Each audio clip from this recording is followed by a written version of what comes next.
ہاں جی، تسنیہ اگر دو ہیں تو پھر نحنو مسلمانی یا نحنو مسلمتانی، اگر دو خواتین ہیں. اور اگر بہت سے مسلمان ہیں تو وہ کہیں گے نحنو، ہم سب مسلمان ہیں. اور اگر وہ مسلمان عورتیں ہیں تو نحنو مسلماتن.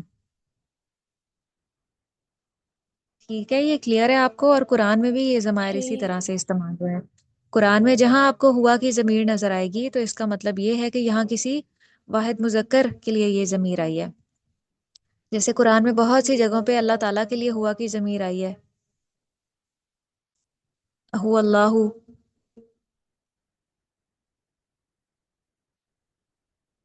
اور قرآن میں اگر ہیا کی ضمیر کہیں پہ آئی ہے تو وہ واحد مونس کے لیے استعمال ہوئی ہے.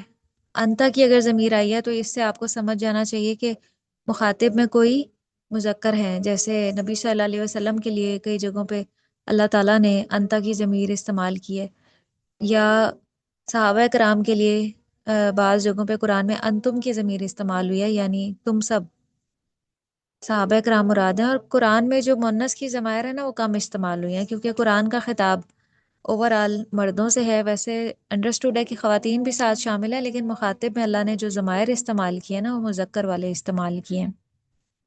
اور نحنو کی ضمیر وہاں استعمال ہوئی ہے جہاں پہ مانا ہم ہو.